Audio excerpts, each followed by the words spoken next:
शुरुआत होती है कश्मीर से, जहां पे गृह मंत्री सोमशेखर जाते हैं पीड़ितों से मिलने के लिए। उनके साथ पूरी उनकी फौज वगैरह रहती है और जो पीड़ित रहते हैं वहां पे उनको भरोसा दिलासा दिलाया जाता है कि आपको कुछ नहीं होगा, हम आपके साथ है, कुछ भी जरूरत हो तो आप हमें बोल सकते हैं। उसके बाद जो वहाँ पे ऑफिसर रहते हैं उनको काफी वो डांटते हैं कि आपके रहते हुए कैसे हो गया। उसके बाद देखने को मिलता है कि जो पांडे जी रहते हैं वो दूर से सोमशेखर पे नजर रख रहते हैं। उसके बाद देखने को मिलता है कि जो पांडे जी रहते हैं वो दूरबीन से सोमशेखर पे नजर बनाए रखते हैं, क्योंकि वो जासूसी वगैरह कर रहे होते हैं। लेकिन तभी पीछे से कोई उनके ऊपर कुछ ढक देता काला कपड़ा, उन्हें दूसरी जगह लेके जाता है। और फिर जब वो वहाँ पे उनको बिठा दिया जाता है और फिर वो खुद ही से अपना जो उनको काला कपड़ा ढकते हैं वो उठाता है, तो सामने वो सोमशेखर को पाते हैं।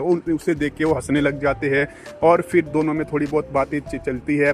फिर सोमशेखर पूछते हैं कि क्यों कर रहे हैं, किसके लिए कर रहे हैं, हम तो जानते हैं आप रानी जी के लिए कर रहे हैं। सोमशेखर बोलते हैं कि अपने पति के हथियारे को ऐसे चोरी छुपे बाहर निकालना है तो हम कुछ समझे नहीं। तो उनके बीच में थोड़ी बहुत बातें चलती है और वो कहते भी है सोमशेखर उनके पास आके कि अब हम जूनियर समझ के आपको पान खिलाएंगे नहीं। और मतलब कि इनके बीच में थोड़ी बहुत बातें चलती है और फिर कहते हैं कि क्या क्या जासूसी कर रहे थे हमारे खिलाफ, बताइए, और मतलब क्या चाहते हैं। और रानी जी को आप हमें पता कि रानी जी ने आपको भेजा है, लेकिन वो साफ मना कर देते हैं। वो कहते हैं कि उन्हें लगता है कि हम रानी जी के काम कर रहे हैं लेकिन हम आपके लिए काम कर रहे हैं। फिर पांडे जी बोलते हैं कि रानी जी को तो ये भी नहीं पता कि हम दोनों अच्छे दोस्त हैं। सोमशेखर कहते हैं कि अब हम तुम्हारे दोस्त नहीं रहे, अब हम गृह मंत्री बन चुके हैं, तो सही से जवाब दीजिए किसके लिए क्या काम कर रहे हैं। तो साफ मना कर देते कि ऐसी कोई बात नहीं है। सोमशेखर बोलते भी है कि आपको पता नहीं कि रानी के पास हमारे कितने सारे आदमी हैं। उसके बाद पांडे जी भी बोलते हैं कि आपको पता है कि रानी के आदमी आपके पास कितने हैं और कौन है और कहां पे है।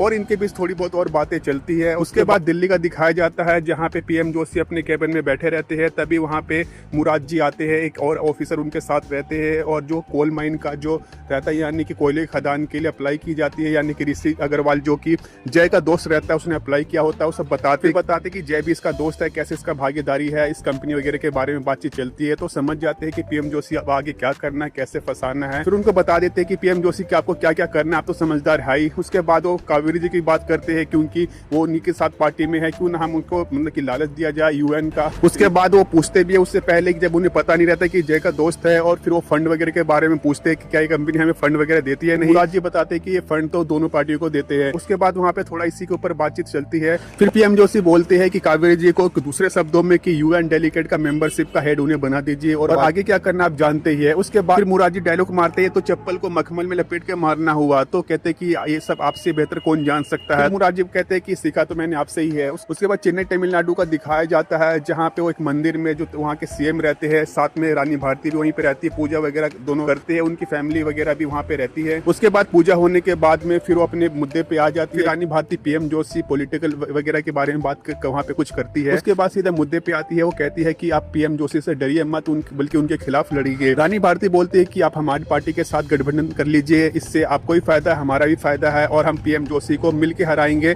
और आप जानते हैं कि अब अगर हम मिल गए तो पीएम जोशी को कुछ भी नहीं कर सकता। उसके बाद उन्हें वो समझाने की कोशिश करती है, उन्हें लालच देने की कोशिश करती है। और उसके बाद रानी भारती बोलती भी है कि अगर हमारी पार्टी जीत जाएगी तो आपसे बेहतर, आपसे अच्छा, आपसे ज्यादा अनुभवी पीएम का चेहरा कौन हो सकता है। फिर उनके बीच में बातचीत इसी के ऊपर चलती है और वो मान जाते हैं। उसके बाद देखने को मिलता है कि मंदिर के बाहर मीडिया वाले उनका इंतजार कर रहे होते हैं। फिर उनसे मीडिया से वो बातें करते हैं तमिल वगैरह में, और ये सब वो देख रहे होते पीएम जोशी, और ये सब न्यूज वगैरह देख रहे होते पीएम का बेटा, उसकी माँ और वहीं पे तीनों। उसके बाद पीएम के बेटे को काफी गुस्सा आने लग जाता है, वो पीएम जोशी पे काफी गुस्सा करने लग जाते हैं। वो कहते हैं कि मैं कह रहा था कि मतलब इन पे विश्वास मत कीजिए, अब मेरी जो बिजनेस डील है वो भी कैंसिल हो जाएगी। तो काफी वो गुस्सा करने लग जाता है। उसकी माँ उसे समझाती है कि मतलब कि ऐसे मत बोलो, तुम्हारे पापा ऐसे है। फिर वो गुस्सा करके वहां से वो चला जाता है। उसके बाद गायत्री पीएम जोशी को बोलती है कि मतलब कि ये तो काफी गंदा पॉलिटिकल खेल रहा है। और उसके बाद पीएम जोशी कहते हैं कि मैं चेन्नई गया, वहां पे खाना खाया, और मैं कह सकता हूँ पूरी जिंदगी में मैंने ऐसा खराब खाना नहीं खाया, इतना खराब पूरी डोसा वगैरह, लेकिन मैंने फिर भी तारीफ की है। और पीएम जोशी बोलते कि ये धोखेबाज नहीं है, बल्कि इसके पीछे रानी भारती का हाथ है। फिर उसी के ऊपर में दोनों के बीच में थोड़ी बहुत और बातें वहाँ पे चलती है, न्यूज वगैरह में सब देख रहे होते हैं दोनों। उसके बाद कावेरी जी को दिखाया जाता है जहाँ पे अपने घर के काम वगैरह में बिजी होती है, कोई खाना वगैरह बना रही होती है। तभी वहाँ पे मुराद जी आते हैं और एक वाइन वगैरह की बोतल उनके गिफ्ट में देने के लिए लाते हैं। और फिर वो उनके बीच में थोड़ी बहुत बातें चलती है। मुराद जी आते आते उनकी काफी तारीफ भी कर देते कि आप जो बना रहे थे बाहर तक खुशबू आ रही थी। फिर उन्हीं के बीच में थोड़ी बहुत बातें चलती है और फिर सीधा वो मुद्दे पे आते हैं, कहते हैं कि आप तो मतलब कि आप तो न्यूयॉर्क जा रहे हैं, तो समझती नहीं, कहते कि आपको यूएन डेलीगेट मेंबर का हेड बना दिया गया है और आप इंडिया को प्रेजेंट करने के लिए न्यूयॉर्क जा रही है। तो ये सुन के थोड़ा खुश तो होती है, लेकिन वो कहती कि पहले हम पार्टी से बात वगैरह करेंगे, लेकिन कहते कि इसकी जरूरत कोई नहीं है। फिर मुराद जी उन्हें बातों में बहला देते, कहते कि आप किसी राज्य के लिए पार्टी के लिए नहीं जा रहे, बल्कि आप इंडियन होने के नाते आप इंडिया को रिप्रेजेंट करने के लिए जा रहे हैं, तो उसमें पूछने की क्या जरूरत है और आप तो हेड बन गई हो। उसके बाद देखने को मिलता है कि जो जय रहता है उसका दोस्त दोनों साथ में रहते हैं। जय बताता है कि हमने तुम्हारी फाइल आगे पास की थी, लेकिन कावेरी जी ने मना कर दिया क्योंकि अभी जो सरकार से हमारे जो मामले हैं वो थोड़े अच्छे नहीं चल रहे हैं।